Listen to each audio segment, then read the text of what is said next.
Hola a todos, mi nombre es Oreste Freixes, yo soy miembro de ATA, soy licenciado kinesiólogo fisiatra y hoy lo que vamos a mostrar es la evaluación física, rangos de movilidad articular sobre superficie firme y después, bueno, cómo hacemos la prescripción de una silla de ruedas de un usuario el cual no tiene afectados miembros superiores y, bueno, tampoco requiere de soporte de tronco.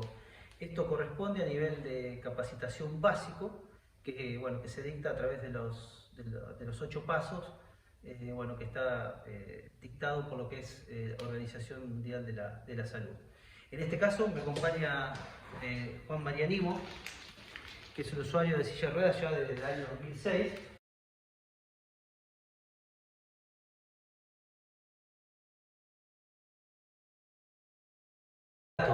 ¿Edad, dato? 34. 34. ¿Nivel de lesión? Sí, T3. T3, hacia lesión completa. Bueno, en información general vamos a completar los datos de él. Algo específico que tiene él, específicamente por lo que me comentó, era como para recordar que no quiere bueno, una silla que no esté rota. Pero, ¿hay algún objetivo más que quieres que te brinde la silla? No, que sea. Yo soy de tener lo que sea más anatómica, lo más chiquita posible, porque bueno, me facilita la movilidad, me facilita la velocidad con la que ando y desarmo y no me genera ningún inconveniente porque prácticamente estoy en movimiento permanente en distintos lugares, sea hoteles, restaurantes, diferentes lugares, entonces. Bueno, que tenga una maniobrabilidad como esta. Bien, y que te brinde confort también, entonces. Exacto.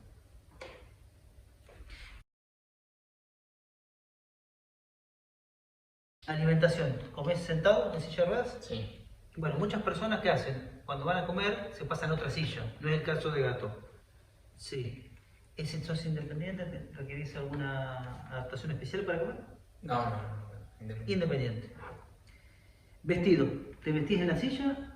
Sí, claramente sí, o si no, en la cama directamente. ¿Independiente? Depende. Sí. Baño, ducha. ¿Estás en esta silla o usas una silla de baño? No, utilizo el mismo inodoro. El inodoro, o sea que para esto no la utiliza. Igual lo haces de forma independiente. Sí. Perfecto. ¿Aseo personal? También, sí. ¿Cepillo de dientes? Independiente.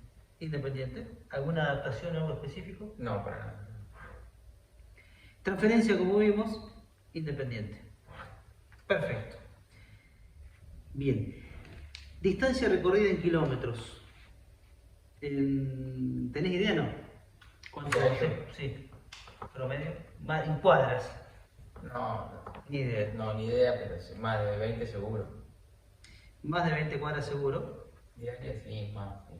30 más. Ustedes se preguntan, bueno, ¿por qué es importante saber? Porque, bueno, uno le dice, bueno, esa distancia es una distancia que se recorre fuera del hogar, en la calle, y para eso, bueno, vamos a tener que tener alguna rueda especial que se pueda bancar. Ahora, si es una persona que nos dice, no, mira, yo la rueda la uso solo en casa y mucho no salgo, bueno, y por ahí permite una rueda o una llanta que no sea necesariamente la de fibra de carbono, ¿no? Así que está bueno tener eso. ¿Cuántas horas estás en la silla de ruedas? Muchas, todo el día prácticamente. Más de 8. Sí. Perfecto. ¿Qué transportes utilizas? El vehículo particular. Vehículo particular. Tipo de automóvil, bueno, independiente, manejas Sí. con comando. Tipo de auto, Manual. está bien, pero es una... Utilitario. Utilitario, caja manual, aunque no lo crean, no tiene caja automática, tampoco tiene embrague especial. Tiene unas barras que las maneja como si fuese esa máquina de la construcción. Bueno, Sí. ahí hoy casualmente me llevó a hacer un mandado y la verdad que vi, lo ideal hubiese sido que tenga un miembro superior más para manejar la camioneta esa, porque claro, en un momento hay que frenar, apretar el embrague, pasar el cambio y doblar. Y bueno, él tiene unas palancas para acelerar, frenar, apretar el embrague, pero bueno, tiene que sacar las manos o para doblar o para pasar el cambio. Así que bueno, la pasamos abajo del agua brava. Bien, el paciente conduce sí, ¿Usa transporte público? Sí, a veces sí. A veces sí, transferencia dijimos que sí. Bien, zona donde vive, zona urbana, vive en Buenos Aires. Sí. Aunque los fines de semana, por la actividad que tiene, se traslada a los autónomos, que se comporta más como suburbano. Exacto. Sí. Muy bien. Dimensiones del hogar, en general está bueno mandar un email previo, como para que cuando viene la persona ya tengamos en cuenta qué anchos tiene, porque si no empiezan a durar en el momento, llaman por teléfono. En el caso de que ya sea usuario, uno sabe que siendo bueno, si te pide una silla como esta, con este ancho de silla, ¿te genera alguna dificultad en tu hogar? No. Bueno, entonces, en este caso tiene una silla de ruedas, pero está rota. Fue el motivo por el cual el gato vino, no tiene un problema supuestamente en el chasis. Bien, ahora pasamos a lo que es silla de ruedas en uso. ¿Se ajusta a las condiciones del entorno? ¿La silla de ruedas te genera alguna dificultad en el entorno donde vos te movés? No, básicamente no. No tiene ningún problema. Tiene buen ancho, paso por todos lados. Estas preguntas nos van a permitir saber si la silla satisface o no las necesidades del usuario. Y como está rota, podemos pedir algo igual o podemos llegar a pedir algo con alguna característica o algún componente diferente como para mejorar, por ejemplo, la accesibilidad, ¿no? ¿Cómo estás con este almohadón? Probablemente el almohadón anterior, bien, le dificultaba el... Pon el freno, por favor. O generaba ese apoyo mayor en la región izquierda, ¿no? Bien, me pongo ahí derecho, apoyate en el respaldo. Yo lo que noto acá es que el apoyo es la presión que hace es la misma en el lado izquierdo que en el derecho. O sea que yo lo que veo ahora es que bueno, que no me invita a producir ningún cambio esta situación que tiene él. Probablemente con el otro almohadón, viéndolo como veíamos hoy en el respaldo, que tiene esa huella donde está mucho más marcado en la parte izquierda que la derecha, me hubiese invitado a hacer algún cambio y a lo mejor ese cambio hubiese sido, no sé, algo relacionado con el almohadón como fue en esta situación, ¿no? ¿Es segura y duradera? Esta silla es segura y duradera. El problema es que tenemos que revisar es que cuando él la carga en el auto le raspa contra el piso y todavía no se partió, pero se va a terminar partiendo. Se ve ahí que la silla está abollada y ya en cualquier momento puede ser que se parta. Esta silla está hecha en cromo modeleno y el caño es muy finito, o sea que si no le ponemos un protector acá o no cambiamos la técnica para que él suba la silla, probablemente esto que habíamos hablado se parta de verdad.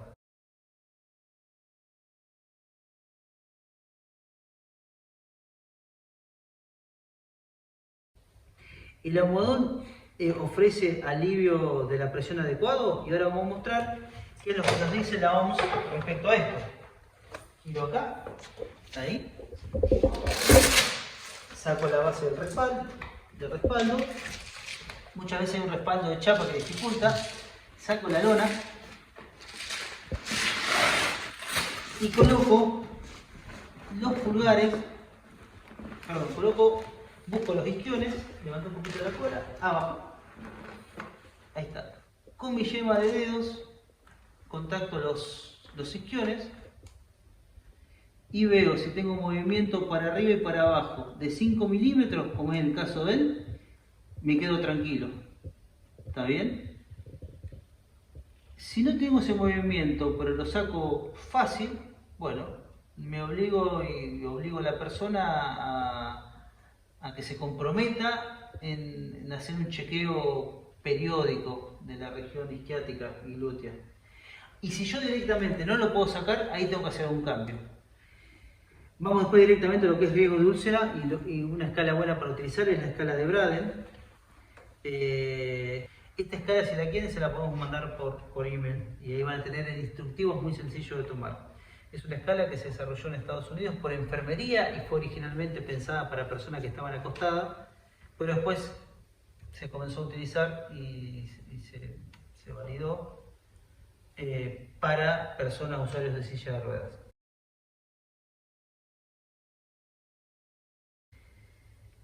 Otro tema que vemos que es importante, ¿de qué manera va a propulsar la silla de ruedas Gato?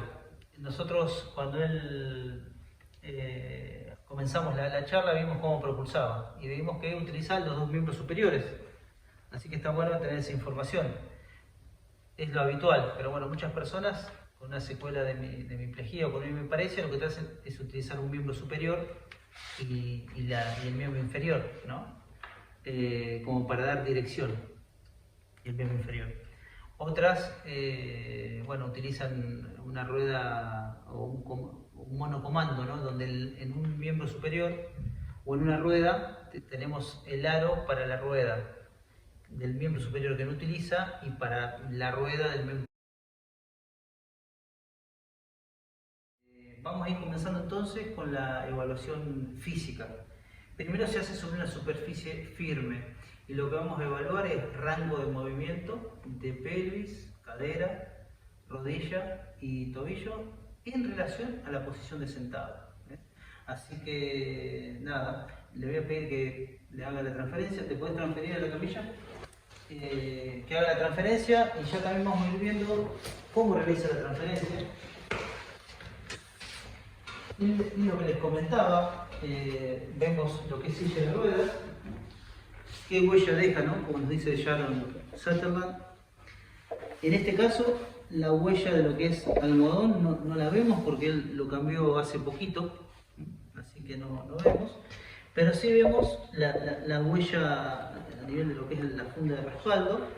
Y uno ve que está mucho más deteriorado y más gastado del lado izquierdo que del lado derecho, ¿no? Es como que se estuviese con alguna pequeña escoliosis o inclinación pélvica, vamos a ver, con desviación hacia la derecha, que es donde más apoya. También por la zona donde está, podría ser resultado de una rotación pélvica.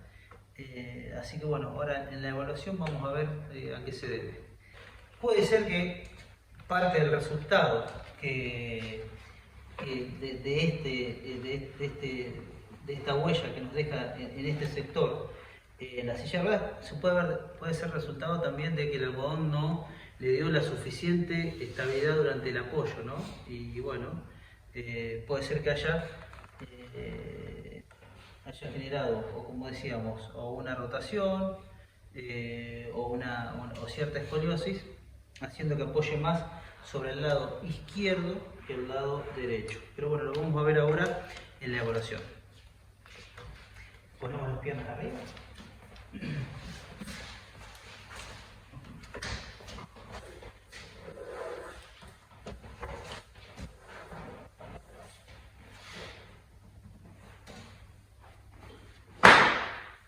Como les decía, sobre superficie firme vamos a evaluar rango de movilidad articular en relación al sentado.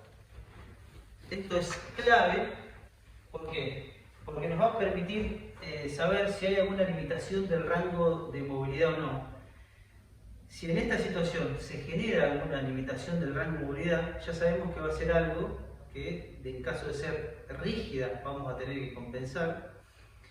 Si es flexible y cede, bueno, vamos a tener que ver hasta dónde podemos ir, como para que pueda tener la persona una postura estable y que sea sostenida en el tiempo, ¿no? Así que bueno, directamente comenzamos. Bien, para tal motivo lo primero que evaluamos es pelvis. Ustedes piensen, como se dice habitualmente, que pelvis, una pelvis estable, que no quiere decir que sea una pelvis totalmente alineada, sino que esté estable, van a ser los cimientos como para que uno pueda generar la mayor estabilidad hacia arriba, a través del tronco, hacia miembros superiores, cabeza y cuello. Entonces es clave poder evaluar bien, ¿no? Y es lo que vamos a hacer ahora. ¿Qué es lo que vamos a evaluar? Bueno, tomando desde espina ilíaca, en este caso, póstero superior y espina ilíaca antero superior con mis pulgares, tratando de llegar con el índice también a la cresta ilíaca. Vamos a evaluar la anteversión pélvica.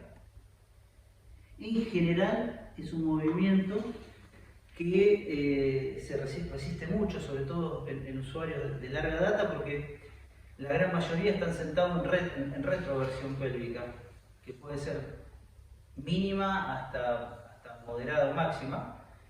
Lo que se pretende es que idealmente que queden menos de 5 grados de inclinación de retroversión pélvica. Entonces, cuando uno evalúa la anteversión, bueno, en ese caso es como que cuesta mucho, ¿no? Pero en el caso de él, vemos que acompaña, que está flexible. No es lo habitual. Bueno, después evaluamos lo que es la retroversión pélvica. Mi pulgar, para que sea mejor por ahí, está en espina ilíaca antero superior. Y vemos que va bien. El movimiento de cadera, que no está totalmente a 90, perdón, el rango de movilidad de cadera, que no está totalmente a 90, es especialmente para que las caderas estén lo más relajadas posible y nosotros veamos realmente el movimiento puro de la pelvis, ¿no? Vimos anteversión pélvica, retroversión, inclinación, que está flexible, y rotación, que también está flexible. Esta es una pelvis que está flexible, realmente uno dice, bueno, deberíamos tratar de tener un buen posicionamiento, pero sobre la pelvis puede influir la cadera, intrínsecamente, muchas veces una contractura en extensión de cadera o una calcificación heterotópica va a hacer que la pelvis se vaya a la retroversión. Entonces lo que vamos a hacer ahora es evaluar el rango de movilidad de cadera. Entonces, con la pelvis posicionada, ahí vemos qué pasa con cadera. Mi pulgar, espina ilíaca antero superior. Voy a los 90 grados y lo que veo es si la espina ilíaca antero superior se mueve o no. Habitualmente cuando hay una contractura de cadera o una calcificación heterotópica, uno lo que nota es que la espina ilíaca antero superior es como que va hacia arriba, ¿no? Llevando la pelvis a la retroversión. Bueno, este no es el caso, porque tiene una buena movilidad de cadera. Y ya en 90 grados voy hacia la rotación externa, rotación interna, abducción y aducción. Viendo que en este caso gato tiene un buen rango de movilidad a nivel de cadera.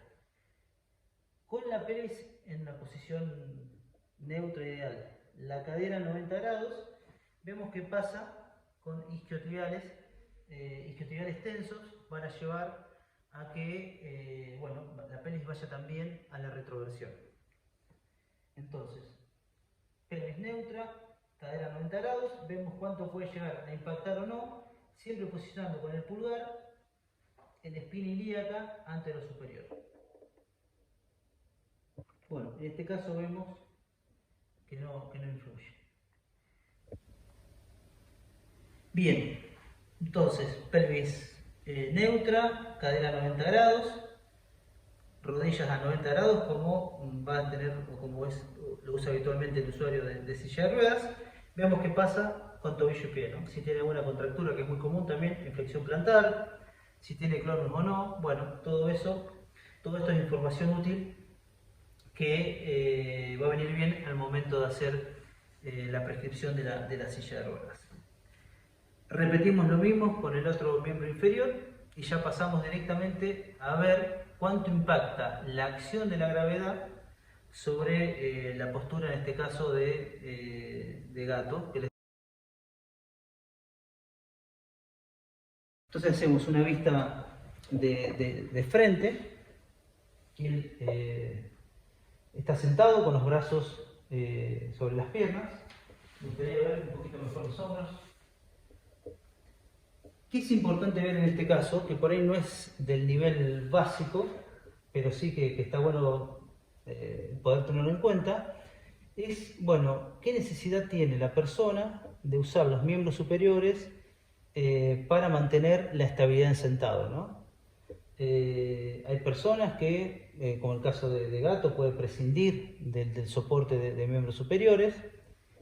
Hay otras personas que no, que necesitan de un miembro superior.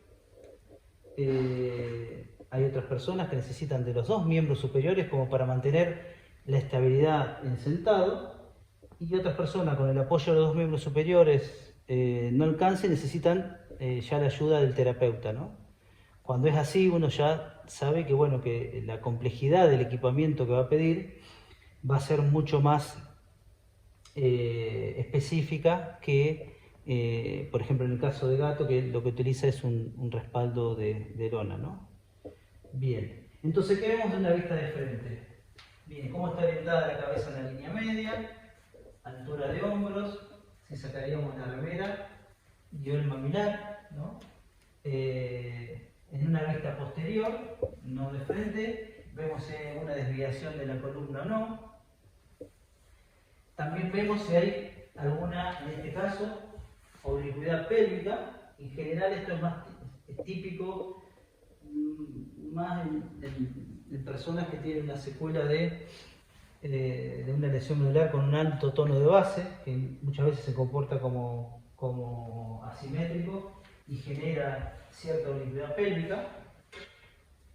Vemos el nivel de crestas ilíacas en un plano frontal, vamos a ver y vamos a poder determinar si hay alguna oblicuidad pélvica o no, que va a generar escoliosis. Siempre la oblicuidad pélvica se acompaña de escoliosis. En el caso de Gato, tiene un poquito más elevada, por lo que veo acá, la cresta ilíaca izquierda que derecha. No sé si se alcanza a ver ahí.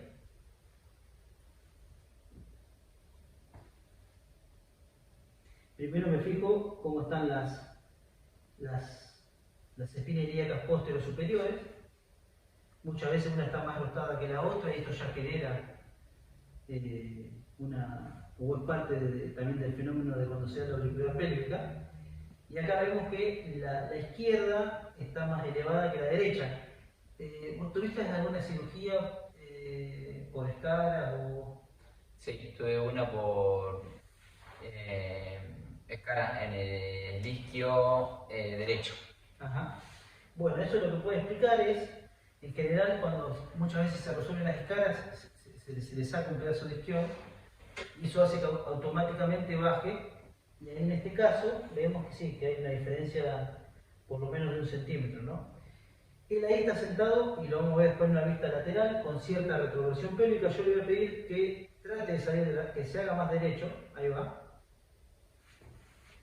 que sería lo que en este caso le propondría también cuando está sentado el respaldo, ¿no? Una postura similar a esta, y ahí vuelvo a medir y me fijo, y ahí sí, la altura sigue habiendo un desnivel, como podemos ver con mis manos, pero corrige un poco lo que es la escoliosis que se veía recién, ¿no?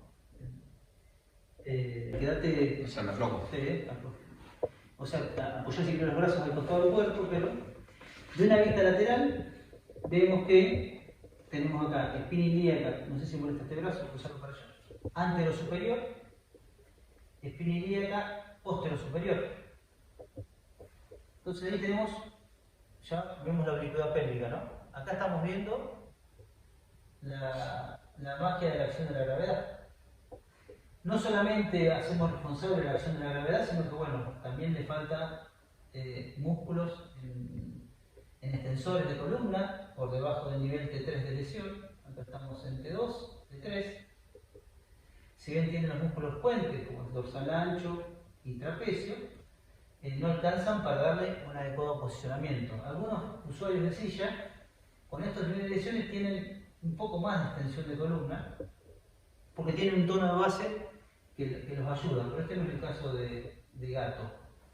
Bien, vemos también, ahí ya, saliendo de esta situación, ponete más derecho, usando los brazos si querés, hasta dónde podemos ir con la pelvis, ¿no? Espina ilíaca antero superior.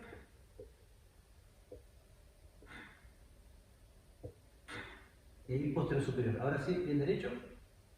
Bueno, ahí alinea bastante. Que es lo que uno pretende que tenga con la silla de ruedas. Bien, también en la vista lateral vamos a ver qué pasa con los hombros. Quédate sentado, ¿no? ¿Estás cómodo? Sí. Si están muy bien impulsados o no. Acá él también hace algunas compensaciones debido a que no tiene soporte. Está bueno siempre poder brindar soporte y ver cómo se comportaría. En algún punto necesitamos usar lo que es acción de la gravedad para que estabilice el tronco, ¿no? Bien. Vemos si la cabeza queda más anteimpulsada o no. Si tiene que estar con el cuello compensando todo el tiempo o no. Y vemos también qué sucede a nivel de miembros inferiores con los pies, ¿no? Están apoyados planos, ¿no? Muchas veces algunos usuarios también comienzan con clonus. Bueno, todo eso, toda información que nos va a ser útil. Como decía recién y me quedó por la mitad, no solo es la acción de la gravedad, la debilidad muscular, la que nos puede llevar a que la pelvis esté en una retroversión, sino también hay características particulares a nivel de lo que son, lo que es cintura pélvica, bueno, y caderas, que hacen que invite todo el tiempo a las personas a estar en retroversión pélvica. Las características particulares son la forma que tiene el isquion. En sentado las caderas están muy relajadas, entonces ya es una posición que naturalmente, más allá de que la persona tenga alguna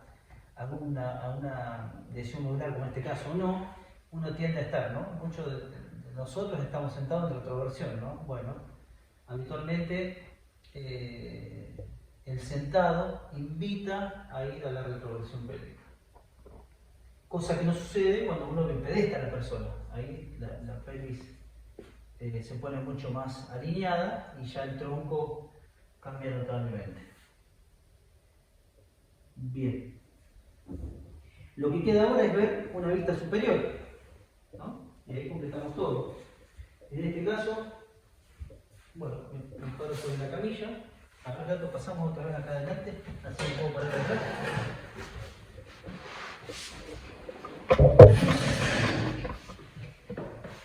Y lo que voy a ver es si la persona tiene escoliosis. Acuérdense que escoliosis también tiene un componente de rotación. Entonces, voy a terminar viendo que un hombro está más adelante que el otro. Siempre que suceden estos componentes en los cuales uno ve que se termina compensando, por ejemplo con hombros, bueno, lo que hacemos en estos casos es darle siempre prioridad, partiendo desde lo que es un posicionamiento de pelvis estable, siempre le damos prioridad a lo que es hombros y bueno, miembros superiores, que es lo que utiliza todo el día, ¿no? Entonces uno elige alineación de hombros y que por ahí la pelvis quede a lo mejor con cierta rotación, pero estable, ¿no? Como para que sea un posicionamiento consistente, pero que hombros que la persona lo utiliza todo el día para propulsar, que bueno, para todas las actividades de la vida cotidiana, para transferirse, bueno, estén lo más alineados posible. Entonces, eso es una vista que muchas veces no se hace, pero es fundamental como para poder verlo. Bien.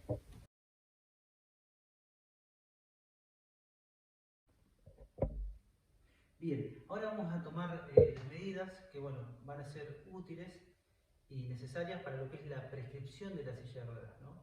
Por un lado están las medidas y por otro lado están las características que va a tener la silla de ruedas. Y es lo que vamos a hacer en este paso que viene ahora. Siempre digo lo mismo, ¿no? Pero cuando yo me formé en 2000, llamaba y la secretaria me preguntaba por el apellido del paciente que veía, que iba a necesitar la silla de ruedas, y me preguntaba la altura y el peso, y ya con eso mandaban la silla. Después con el tiempo, y ya bueno, a los años, lo que se dio es que nos mandaban una ficha donde ahí completábamos las medidas corporales, y en base a esas medidas corporales el proveedor enviaba la silla.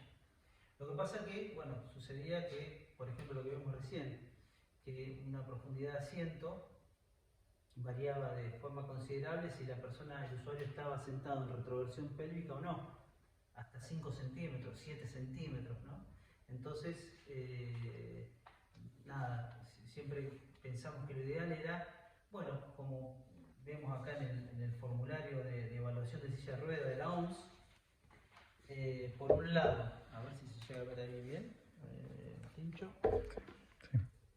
poder tener las medidas del cuerpo, y por otro lado, cómo quedarían las medidas de la silla de ruedas. Me acuerdo que llamaba y la secretaria me preguntaba por el apellido del paciente que veía, que iba a necesitar la silla de ruedas, y me preguntaba la altura y el peso, y ya con eso mandaban la silla. Después con el tiempo, y ya bueno, a los años, lo que se dio es que nos mandaban una ficha donde ahí completábamos las medidas corporales, y en base a esas medidas corporales el proveedor enviaba la silla. Lo que pasa que, bueno, sucedía que, por ejemplo, lo que vimos recién, que una profundidad de asiento variaba de forma considerable si la persona, el usuario, estaba sentado en retroversión pélvica o no, hasta 5 centímetros, 7 centímetros, ¿no? Entonces, nada, siempre pensamos que lo ideal era, bueno, como vemos acá en el formulario de evaluación de silla de rueda de la OMS, por un lado, a ver si se llega a ver ahí bien, pincho, poder tener las medidas del cuerpo, y por otro lado, cómo quedarían las medidas de la silla de ruedas. Hablamos entonces de medidas corporales, la más importante es el ancho de asiento. ¿Por qué? Porque esa no tiene mucha posibilidad de cambio, ¿no? Y un ancho de asiento demasiado angosto puede lastimar y también puede generar deformidades porque la persona se tiene que sentar igual. Si es demasiado ancha, o sea, más ancho que lo que necesita el paciente, en general la persona se termina recostando sobre un apoyabrazo y va a terminar generando escoliosis, aparte de que para la propulsión se pierde mucho componente de fuerza tangencial. Por lo tanto es una medida importante, y bueno, también todo lo que está relacionado con lo que es la accesibilidad, ¿no? Entonces es la medida más importante donde uno no tiene margen de error.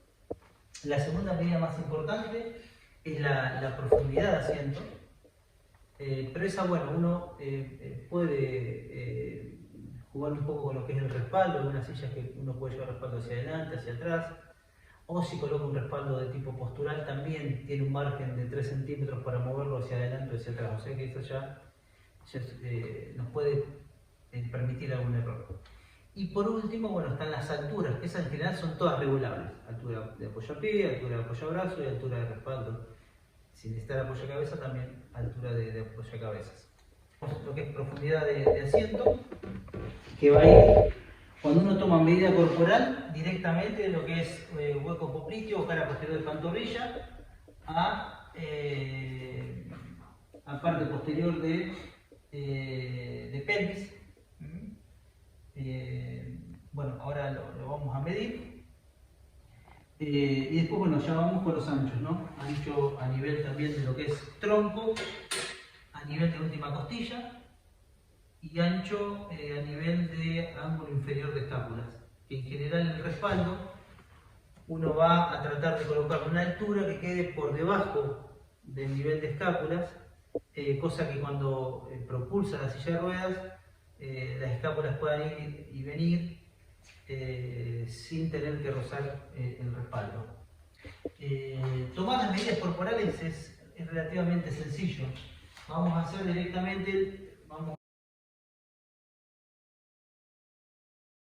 un paso más y directamente vamos a pedir lo que es las medidas que tendría que tener la silla de ruedas. En el caso de gatos que ya vienen con una silla de ruedas, está bueno comparar una con la otra y ver realmente si hay alguna diferencia o no. Para ancho de silla de ruedas, entonces, lo que yo utilizo como herramienta, esto es pediómetro que se usa para medir a los bebés recién nacidos, así que esto es una herramienta buenísima. Por lo que es el ancho en sí y por lo que representa, conviene invertir en algo como esto, ¿no? Bien. Y acá tenemos que ver esto, por ejemplo, cómo es el ancho a nivel de trocánter, pero yo veo que si me vengo hacia adelante, el ancho sería mayor. Bueno, en caso de personas que tienen una contractura articular o tienen una calcificación heterotópica, en general la pierna para llegar a los 90 grados busca ir a la rotación externa. Entonces, muchas veces hay que ver qué solución le damos con el protector lateral, qué tipo de protector lateral va a ser, si llega a contactar con la rueda o no la pierna, y en ese caso sí, vamos a tener que respetar la medida que nos impone la deformidad articular. Esto Silvana lo puede explicar cualquier cosa si no se entendió muy bien una vez que pase esta parte de video. En el caso del gato no tenemos problema. Así que venimos y lo justo que es el ancho que va a ser de silla de ruedas. Históricamente siempre se daba una pulgada más. Decía que sobre un dedo de cada lado, pero después se vio que tiene un impacto muy alto en lo que es la accesibilidad, sobre todo en personas que viven en grandes urbes, que van de un lado para el otro y tienen hay mucha actividad social, entonces le cuesta la accesibilidad. Entonces lo que se usa es lo que mide, ni de más ni de menos. En este caso gato tiene 37 centímetros de ancho. ¿Cuánto impacta la ropa en la toma de medidas? Bueno, en general el jean contiene más que un pantalón de gimnasia, que un jogging. Segunda medida más importante es, bueno, para todo lo que es el resto de las medidas yo utilizo este metro. Segunda medida más importante es la profundidad. Bien, como yo creo por lo que vi en él que va a estar sentado con una buena alineación pélvica, sin reprobación, le pido que salga de la retroversión. Muchas veces hay una persona que me ayuda y bueno, y vamos a medir de los dos lados. Bien. Hay que dejar, en general son 3 traveses de dedo. Si la persona tiene mucha altura, se pueden dejar 4 traveses de dedo. Y ahora explico por qué. Mido de un lado y mido del otro, porque si no, muchas veces uno coloca la tabla mal o queda oblicua, porque el paciente está sentado oblicuo, y bueno, nada, nos da una medida que no da. En algunos casos también hay pacientes usuarios de silla de ruedas, que tienen a lo mejor alguna luxación de cadera, entonces vamos a tener que respetar eso, ¿no? Y ahí está bueno tener las dos medidas como para hacer algún corte en el almohadón o en el asiento, como para que ninguna pierna quede, o que el hueco popliteo del miembro inferior no quede comprimido por el asiento. En este caso son 42 centímetros de profundidad de asiento. Bien, ya directamente ahí nos vamos a las alturas. Para esta situación es importante que ya sepamos cuál va a ser el almohadón que la persona va a utilizar. En este caso entonces, bueno, vamos con las alturas. Ya tiene el almohadón que colocamos, que es lo que, bueno, que va a ser el definitivo. Muchas veces no tenemos un almohadón definitivo, pero bueno, yo siempre recomiendo, aunque sea un taco de goma espuma, ¿no? De 7 centímetros. Y sabemos que si hay un almohadón de perfil bajo, bueno, le restamos 2, 3 centímetros, depende del volumen del área que ocupe la persona. que está en relación directa, bueno, con el glúteo y musculatura de cara posterior de pierna que tenga. Y en caso que sea un perfil alto, bueno, le sumamos 1 centímetro, ¿no? O un almohadón híbrido de los altos. Entonces, al menos teniendo un taco más fuma, a uno le sirve de referencia. Y después las alturas, como son todas regulables, bueno, es mover un poquito. Bien, en este caso vamos a medir. Es importante siempre que noten que esté bien apoyado cara posterior del muslo sobre la parte anterior del asiento, porque muchas veces sucede que queda muy arriba el apoyapié y la persona recarga, el usuario, todo sobre la región isquiática. Así que es importante tener en cuenta, meter la mano y ver que realmente está apoyando bien, que las piernas no queden en el aire. Entonces ya sacamos altura de apoyapié. 39 centímetros, 38 centímetros, perdón. Eso es lo que va a ir. Luego me voy a lo que es altura de respaldo. En estos casos me gusta o tenemos que buscar que las escápulas queden libres. Entonces mido directamente ángulo inferior de escápulas. Y ahí me da una altura de 41 centímetros. Me vengo con a una altura, le voy a proponer de 37 centímetros y vamos a ver qué sucede. Entonces me pongo de atrás, le damos un poquito de gravedad, me lo traigo de acá y vemos que saque el otro brazo ahora. Cuesta mucho más con el izquierdo y con el derecho. En la silla de ruedas que tiene el respaldo de una tensable, uno puede hacer que la persona se embuta un poquito en el respaldo y el mismo respaldo con las hinchas que tiene, un respaldo de lona, hace que tenga cierta contención lateral. Para eso hay una medida que es importante tener en cuenta, que es cuán ancha es la espalda a ese nivel, ¿no? Entonces, lo que voy a hacer ahora es medir a esa altura, la que había marcado hoy, de 37 centímetros, que definimos para el respaldo, que por otro lado es lo que viene estándar en este caso, en la silla que él quiere. Bien, acá ya tengo la referencia. ¿Qué ancho es? Y ahí me tengo que fijar. Si el ancho de espalda es más ancho que el ancho de las caderas, que muchas veces se da, bueno, en ese caso vamos a tener que pedir una silla que sea un poco más ancha, ¿no? Porque si no, los caños laterales van a terminar lastimando a la persona. En este caso nosotros pedimos, si yo tuviese que pedir la altura del apoyabrazo, sería ligeramente hacia adelante, donde uno ve que desde una vista lateral, nos hacemos alto gato, ahí está. Desde una vista lateral es como que se forma un triángulo que la parte anterior de la base del triángulo va a ser la que va a terminar dando el apoyo para que libere el otro brazo y realice un alcance, por ejemplo. Altura posterior del asiento, vamos a lo estándar que uno ve que es para estos casos, que es 43 centímetros.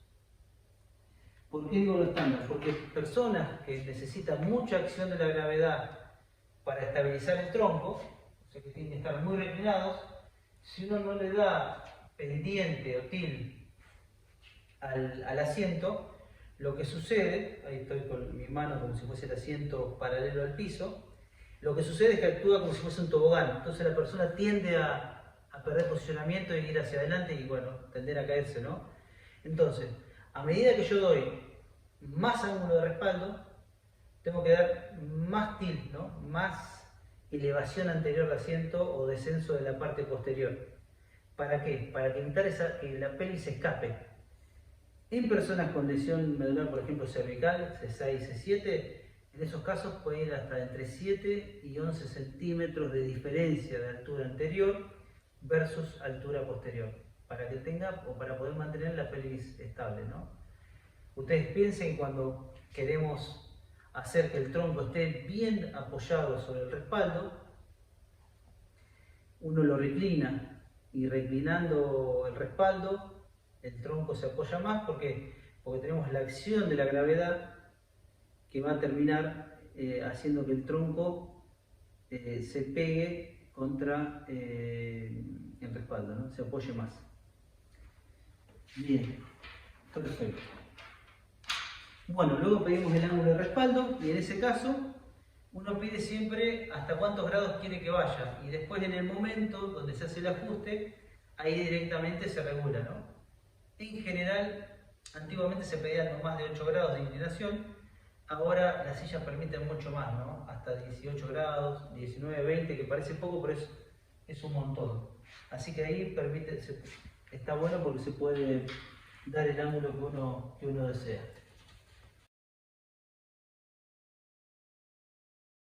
Él trabaja arriba de la autocarrera, ese es el trabajo de él, pero digo, no te impacta para nada, No, este ancho. No, este ancho. ¿Tuviste alguna silla que tenías problema con el ancho? Sí, por eso directamente siempre cuando ya opté por tener una silla más pegada al cuerpo, ya no salí de eso. O sea, 1 o 2 centímetros más siento que me complicaría o la siento muy, muy ancha. Ahora vamos a lo que es postura en sedestación, viendo qué pasa con el impacto de la acción de la gravedad, lo que evaluamos. Uy, ¿qué pasa con la pelvis? Problema, se va la retroversión pélvica, vimos, ¿no? Bien, objetivo, alinear, porque tienes flexibilidad. ¿Cómo lo soluciono? Bueno, primero un almohadón que me dé estabilidad pélvica, como el que tiene, y un respaldo que lo pueda contener, y al mismo tiempo también, si tenemos una vista lateral, fíjense que, sentate ahí, que la región de la jiba torácica está por detrás del respaldo. Muchas veces un respaldo demasiado alto termina empujando en esta dirección al paciente y el paciente colapsa. ¿Y nosotros qué hacemos? Empezamos a inclinar más. Pero no es ese el problema. El problema es que el respaldo es demasiado alto. O sea que cuando ustedes tengan un usuario, un paciente, que va hacia adelante, siempre tienen que tener en cuenta, en una primera instancia, la altura del respaldo y después la inclinación. Por supuesto que si viene con un ángulo cerrado, obviamente que va a colapsar, pero digo, si uno ve que el ángulo que tiene es un ángulo que considera adecuado, o sea, más de 8 grados, 7, 8 grados, y la persona colapsa, prueben con bajar el respaldo. Bien. Miembros inferiores. Bueno, en el caso de él no tiene ningún problema, más allá de que no tiene control motor, ¿no? Voluntario. ¿Y cuál va a ser el objetivo? Entonces, que el almohadón le dé posicionamiento. Está bueno porque no tiene ninguna contractura en la articulación de cadera. Vamos a tronco ya. En el caso de él, cuando estuvo sin el soporte de tronco, lo que vimos es que esa retroversión pélvica nos hacía ver todas las apófisis espinosas, ¿no? Lo vimos eso. Se veían todas las apófisis espinosas. Bueno, siempre que hay una retroversión pélvica, el tronco se pone en C. Entonces, ¿qué es lo que yo necesito? Sabemos que es flexible, el problema que tenemos es que tiene una cifosis, escoliosis, tiene una mínima escoliosis, pero no es algo que sea importante como para intentar colocar estabilizadores laterales que lo complicarían con la funcionalidad. Entonces, lo que tienes es una cifosis flexible. Objetivo, posicionar. Y en este caso también tenemos que tener la combinación del almohadón que ayuda a que mantenga los isquiones firmes sin que se vayan hacia adelante, y al mismo tiempo el respaldo que le permita evitar también la retroversión pélvica, ¿no? Así que bueno, nada, va a ser almohadón, en este caso con esa bacha que tiene que lo ayuda un montón, más el respaldo que va a tener cierta inclinación y cierta altura. Bueno, con los miembros superiores no tenemos problema y con cabeza tampoco.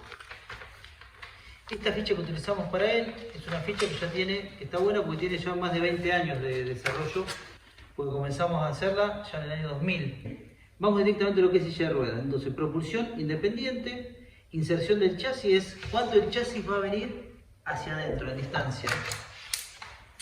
¿No? Yo tengo que el chasis viene en esta dirección y yo tengo acá una distancia. En general es 1 pulgada hacia adentro. Esto hace que la silla sea mucho más maniobrable. En general, lo estándar del libro es 1 pulgada, 2,5 centímetros. Pero se puede pedir derecho o más, con más inserción, 5 centímetros. ¿Cuánto se pide derecho? En los casos de las personas que tienen una clasificación de cadera que empuja la pierna hacia afuera y comprime en esta región. ¿Está bien? ¿Cuándo se pide más chico? En los casos de las personas que tienen una lesión medular que termina teniendo una lesión de segunda motoneurona, donde las piernas están muy adelgazadas y uno nos permite tener, muy flacas, nos permite tener una mayor inserción. Bien, ángulo de chasis, acá ustedes tienen en la ficha esta que se la podemos mandar por mail, 85 grados, ¿no? Que es lo estándar. Puede ser que sea mayor en personas que tienen contractura en extensión de rodilla, o sea que los pies no pueden ir hacia atrás y ubicarse en el apoyapié. Y en general menor en estos tipos de chasis no hay. Ponemos 85 grados. Bueno, altura anterior de asiento, medimos 48 centímetros, posterior de asiento 43, altura de pedal de asiento 38, altura de respaldo 37, ancho de respaldo entre 0 y 8. Tipo de apoyabrazo, en este caso no va a ir. Ruedas delanteras, lo importante es tener en cuenta, es muy importante el diámetro de la rueda, pero también el ancho. Fíjense que acá tenemos la chinche, la sacamos. Fíjense la característica de esta rueda, es una rueda ancha, pero tiene una superficie de apoyo pequeña. Y eso está bueno porque cuanto más ancho es la superficie de apoyo, mayor va a ser el rozamiento. Entonces siempre está bueno que las ruedas sean o bombé o este tipo de rueda, ¿no? ¿Y por qué entonces uno dice, bueno, por qué no es una rueda finita? Porque cuando vamos a terreno irregular o césped, la rueda se enterraría si fuese fina. En cambio así no, apoya una superficie amplia. El mayor diámetro posible siempre va a estar bueno. En este caso 5 por 1,5 sin suspensión. La suspensión lo que hace es absorbe las vibraciones del piso. Y uno la pediría específicamente no para personas que andan con mucho terreno irregular. ¿Por qué? Porque la suspensión se mete dentro del pozo y se queda atascada ahí. La suspensión, no, perdón, la rueda que tiene suspensión se mete dentro del pozo y queda atascada ahí. Entonces, lo importante es usarla en los casos de personas que tienen mucho clonus. Porque ahí sí absorbe las vibraciones del piso y baja mucho el clonus, ¿no? Bueno, después tenemos lo que es centro de gravedad, que es cuánto va a estar el eje en relación al respaldo. Yo tiro una vertical desde el respaldo. Bueno, ¿a qué distancia está el eje? Si uno pone el eje más adelante, la silla se pone inestable hacia atrás, o sea, se pone más inestable. Aunque es más liviana para propulsar, porque carga más peso atrás, la rueda grande tiene menor índice de rozamiento. Si uno atrasa mucho el eje, la silla se pone mucho más pesada, carga mucho más la rueda anterior, porque el usuario está sentado en una posición más anterior, tiende a trabarse con cualquier pozo. Entonces lo que siempre tenemos que buscar es que la rueda esté lo más adelante posible sin comprometer la estabilidad del usuario. O sea, que el gato se puede dar la vuelta para tomar un objeto de atrás y que no se caiga, por ejemplo. O si tiene que subir una rampa y no tiene la estrategia, no puede, de llevar el tronco hacia adelante, bueno, que no se dé vuelta hacia atrás. Eje trasero, yo quiero movilidad longitudinal, en este caso, movilidad vertical.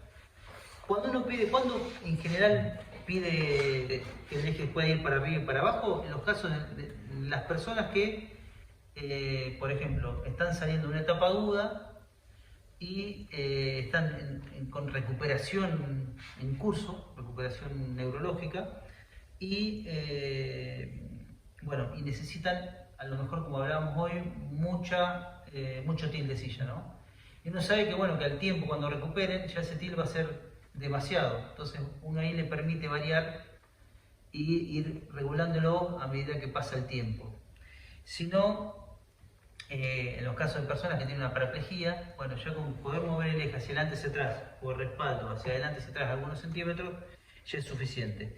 Lo que tienen que saber es que cuando uno pide mayor regulación, está también generando mayor peso.